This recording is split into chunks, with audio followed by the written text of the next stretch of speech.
Hello everyone, स्वागत है आपका एक बार फिर से सपना स्टूडियो IQ पर। हम इस सीरीज में कंप्लीट कर रहे थे प्राचीन भारत का इतिहास, जिसमें हमने पढ़ लिया था धर्म ग्रंथ, ऐतिहासिक ग्रंथ, विदेशियों के विवरण, प्लस हमने पढ़ लिया था इसमें पुरातात्विक संबंधी साक्ष्य, और इसके अलावा हमने एक टॉपिक और क्लियर किया था जो था प्रागैतिहासिक काल।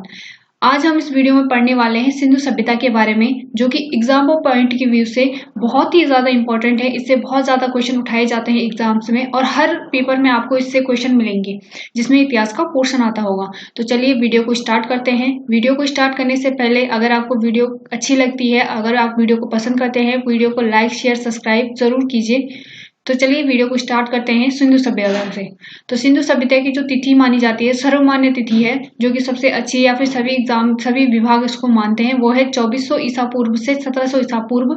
और जो सिंधु सभ्यता की खोज की थी वो की थी राय बहादुर दयाराम साहनी ने। और जो सिंधु सभ्यता का युग था वो था प्रागैतिहासिक युग। प्लस जो इसके मुख्य निवासी थे वो कहाँ से थे?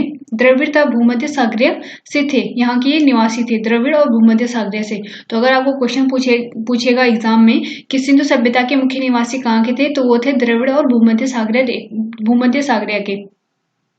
अगला है कि सिंधु सभ्यता की सभ्यता कैसी थी? वो है नगरीय सभ्यता। किसी की ग्रामीण सभ्यता होती है तो इसकी जो है नगरीय सभ्यता थी। आगे हम बात करते हैं हड़प्पा सभ्यता के प्रमुख स्थल के बारे में, जिनमें प्रमुख थे मोहनजोदड़ो, हड़प्पा, राखागाड़ी, धोलावीरा, कालीगढ़ी और गढ़वाली वाला।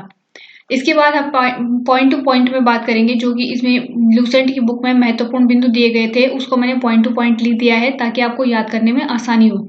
स्वतंत्रता प्राप्ति के पश्चात जो सर्वाधिक हड़प्पा युगीन स्थल मिले थे वो मिले थे कहाँ से? गुजरात से। और लोथल तथा सुरकोता से सिंधु सभ्यता के बंदरगाह मिले थे। दूसरा है जुते हुए खेत व नक्काशीदार ईंटों का प्रयोग कहाँ से मिला था? कालीबंगन से। यानी कि जुते हुए खेत जहाँ हल का साक्ष्य मिला है, और नक्काशीदार ईंटें यानी कि जिन ईंटों पर चित्रकारी की गई है उसका प्रयोग के साक्ष्य कहाँ से मिले हैं? कालीबंगन से। मोहनजोदड़ो से प्राप्त अन्नागार सिंधु सभ्यता की सबसे बड़ी इमारत थी। ये क्वेश्चन बहुत बार पूछा गया है कि सिंधु सभ्यता की सबसे बड़ी इमारत कौन सी थी? वो थी मोहनजोदड़ो से प्राप्त अन्नागार। यानी कि मोहनजोदड़ो का जो अन्नागार था वो सिंधु सभ्यता का सबसे बड़ी इमारत थी। अगला जो टॉपिक है वो है सिंधु सभ्यता का विदेशी व्यापार। सिंधु सभ्यता कहाँ से विदेशी व्यापार करता था, किन किन देशों से करता था, वो इसमें दिया गया है कि तांबा वो कहाँ से लाता था? खेतड़ी, बलूचिस्तान और ओमान से। चांदी लाता था अफगानिस्तान और ईरान से। और अगला है सोना। सोना कर्नाटक, अफगानिस्तान, ईरान से। टिन अफगानिस्तान, ईरान से। और गोमती लिए जाते थे सौराष्ट्र से। लाजवर्द लिया जाता था मेसोपोटामिया से। और सीसा लिया जाता था ईरान से। अगला जो पॉइंट है वो है वृहद स्नानागार के बारे में, कि वृहद स्नानागार के साक्ष्य हमें मोहनजोदड़ो से मिले हैं। अगला पॉइंट है कि अग्निकुंड के साक्ष्य कहाँ से मिले हैं? तो वो मिले हैं लोथल तथा कालीबंगन से। ये पॉइंट टू पॉइंट मैंने लिखे हैं जो कि आपको एग्जाम में पूछे जाते हैं। जैसे आपको पूछा जा सकता है कि हड़प्पा सभ्यता में अग्निकुंड का साक्ष्य कहाँ से मिला, या फिर वृहद स्नानागार का साक्ष्य कहाँ से मिला, तो आप इसका आंसर लिखेंगे मोहनजोदड़ो। अगला पॉइंट है कि पशुपतिनाथ की मूर्ति कहाँ से मिली? वो मिली थी मोहनजोदड़ो से। जिसके इर्द गिर्द जानवर बैठे होते थे, तो वो जो पशुपतिनाथ है वो उसकी जो मूर्ति कहाँ से मिली थी? मोहनजोदड़ो से। अगला है नर्तकी के कांस्य मूर्ति कहाँ से मिली थी? वो मिली थी मोहनजोदड़ो से। अगला जो पॉइंट है वो है कि हड़प्पा की मोहरों पर सबसे ज्यादा किसका अंकन था? तो वो था एक श्रृंगी पशु का अंकन था। तो क्वेश्चन पूछा जा सकता है एग्जाम में कि एक श्रृंगी पशु का अंकन किसमें किया जाता था? हड़प्पा की मोहरों पर। या फिर क्वेश्चन ऐसा भी पूछा जा सकता है कि हड़प्पा की मोहरों पर सबसे ज्यादा किसका अंकन मिलता था? वो मिलता था एक श्रृंगी पशु का अंकन। अगला जो पॉइंट है वो है कि मनके बनाने के कारखाने कहाँ से प्राप्त हुए? तो मनके बनाने के जो कारखाने प्राप्त हुए थे वो थे लोथल और चुंदू थे। अगला है सिंधु सभ्यता की लिपि कैसी थी? तो सिंधु सभ्यता की लिपि जो है भाव चित्रात्मक थी।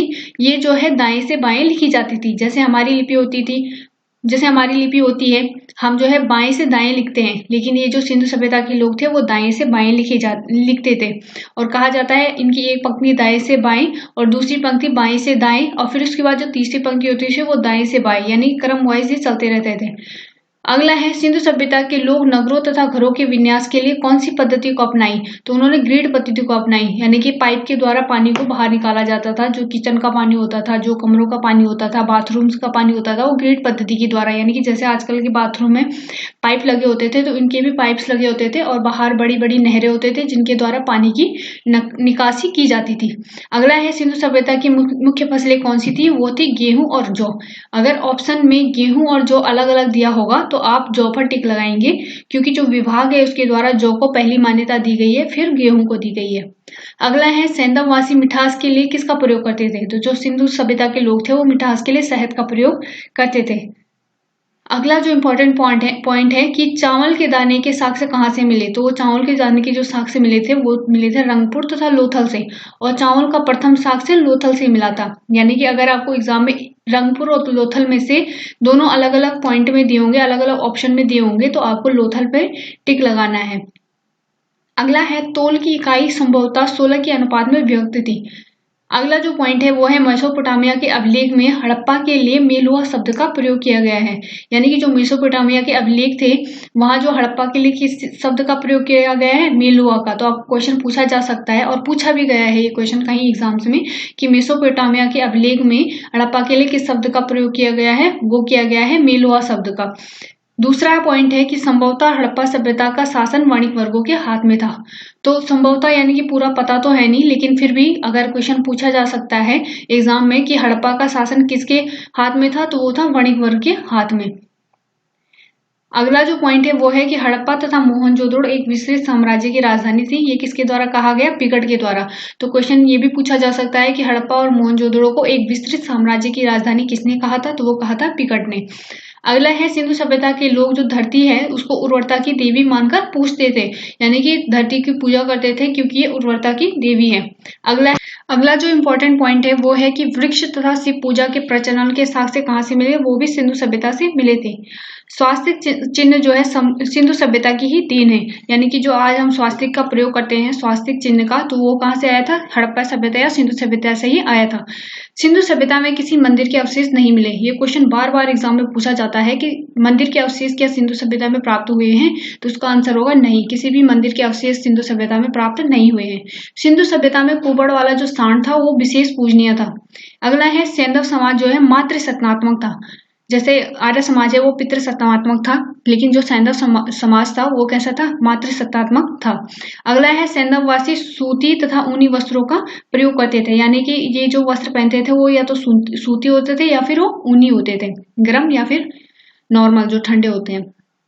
अगला है सैंधववासी काले रंग से डिजाइन किए हुए लाल बर्तनों का प्रयोग करते थे। यानी कि बर्तन तो लाल रंग के होते थे लेकिन उनमें जो डिजाइन किया जाता था वो काले रंग का किया जाता था। अगला है सैंधव सभ्यता के लोग तलवार से परिचित नहीं थे। क्वेश्चन पूछा जा सकता है कि जो सैंधव सभ्यता के लोग थे वो किस औजार से परिचित नहीं थे? तो वो थे तलवार।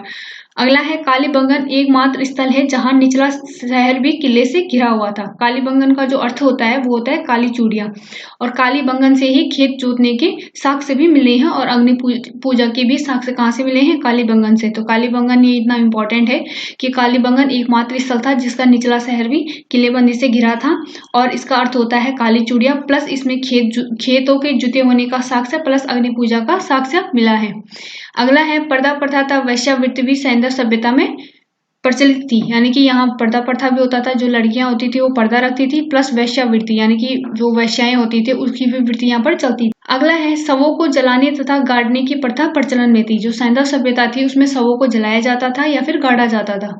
माना जाता है कि जो मोहनजोदड़ो है वहां शवों को जलाया जाता था, और हड़प्पा में जो है शवों को गाड़ा जाता था।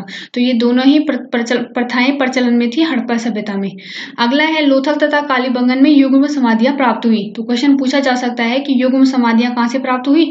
लोथल तथा कालीबंगन से। अगला है सैंधव सभ्यता के विनाश का प्रमुख जो कारण माना गया है वो बाढ़ माना गया है। यानी कि यहाँ भारी बारिश हुई जिससे बाढ़ आई और सैंधव सभ्यता खत्म हो गई। अगला है आग में पकी हुई मिट्टी को क्या कहते हैं? टेराकोटा कहते हैं। ये भी क्वेश्चन पूछा गया है कि आग में पकी हुई मिट्टी को क्या कहा जाता था? वो कहा जाता है टेराकोटा। अगला है सैंधव सभ्यता के प्रमुख स्थल और वो किस नदी के किनारे हैं, प्लस उनका खोज किसने की थी, प्लस वो किस वर्ष खोजे गए थे और वो कहाँ स्थित है। तो सबसे पहले हड़प्पा है। हड़प्पा जो है रावी नदी के किनारे है, और इसकी जो खोज की थी या फिर इसका जो उत्खनन किया था वो किया था दयाराम साहनी ने, और 1921 में खोजा था। और ये जो स्थित है हड़प्पा शहर जो स्थित है वो कहाँ स्थित है? पाकिस्तान का मोंटगोमरी नामक जिले में स्थित है। दूसरा है मोहनजोदड़ो।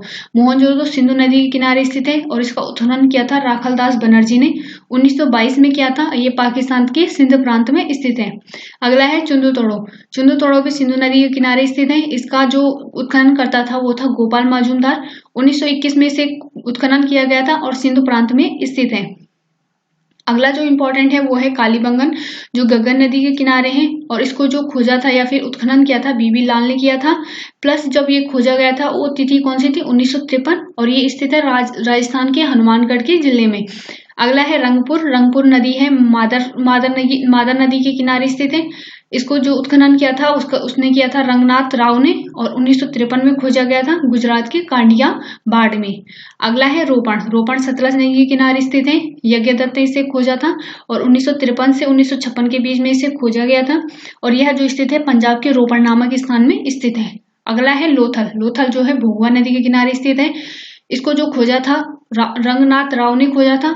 1955 से लेकर 1962 के बीच में इसकी खोज हुई थी, और गुजरात के अहमदाबाद में ये स्थित है लोथल। अगला जो इम्पोर्टेंट है वो है आलमगीर। आलमगीर हिडन नदी के किनारे स्थित है। इसका जो उत्खनन किया था वो किया था यज्ञदास शर्मा ने। 1958 में इसको खोजा गया था, और उत्तर प्रदेश के मेरठ जिले में आलमगीर स्थित है।